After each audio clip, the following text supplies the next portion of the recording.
പക്ഷെ ചേച്ചി എന്നെ ഏറ്റവും കൂടുതൽ വഴക്ക് പറയുന്ന എന്ത് കാര്യത്തിലാണെന്ന് നിങ്ങൾക്ക് അറിയാവും?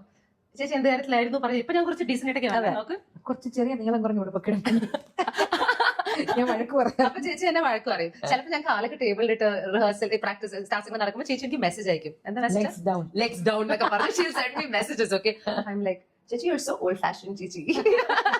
അപ്പൊ അത് കഴിഞ്ഞ് പിന്നെ ആ ഒരു എപ്പിസോഡ് കൂടെ പറയാം. പറഞ്ഞോ ചേച്ചി പറഞ്ഞോ. ഞങ്ങളൊരു ഷോന് പോയേക്കാം കോയമ്പത്തൂര് എനിക്ക് കണ്ണ് ഡോക്ടേഴ്സിന്റെ ആണ്. ഒരു ഡോക്ടേഴ്സിന്റെ ഒരു കോൺഫറൻസിന് പോയതാണ്. അപ്പൊ ഒരു വലിയൊരു റാമ്പ് കെട്ടിയിട്ടിട്ടുണ്ട്.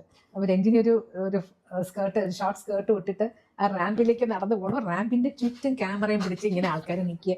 എനിക്ക് BP കൂടിയിട്ട് എനിക്ക് ടെൻഷനായിട്ട് നിൽക്കാൻ പറ്റുന്നില്ലായിരുന്നു. അപ്പൊ ആ സമയത്ത് ആദരിക്കുന്ന കൂട്ടത്തിൽ എനിക്കൊരു പൊന്നാട വന്നു. ആ പൊന്നാട കൊണ്ട് ഞാൻ ഉടുത്തു കൊടുത്തു. KS ചിത്രയുടെ പൊന്നാട ഉണ്ടായി കൊടുത്ത ലോകത്തിലെ ഏക വ്യക്തി ഞാനാണ്. ഞാൻ പിന്നെ പേഴ്സണൽ കാര്യങ്ങളൊന്നും ഞാൻ ഇടപെടാറില്ല. അങ്ങനെ ഞാൻ ഇടപെടാറില്ല. എന്റെ ലൈഫിൽ ഏറ്റവും കൂടുതൽ എന്നെ കല്യാണം കഴിപ്പിക്കാൻ ആഗ്രഹമുള്ളത് ചിത്ര ചേച്ചിക്ക് മാത്രമാണ്. എന്റെ അമ്മയ്ക്ക് പോലും ഇല്ല. എന്തെങ്കിലും നടന്നോ?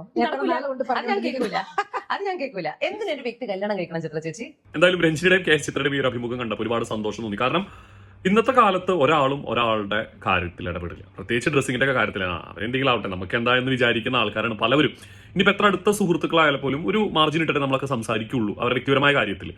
പക്ഷെ ഇത് കണ്ടപ്പോൾ എനിക്കൊരു വീഡിയോ ചെയ്യാനുണ്ടായിരുന്ന കാര്യം എന്നറിയോ, അതായത് നമുക്ക് ഇഷ്ടമുള്ളവരടുത്ത് നമ്മൾ ഒരു ബാരിയറും വേണ്ട എന്ന് തോന്നിയൊരു കാര്യമാണത്.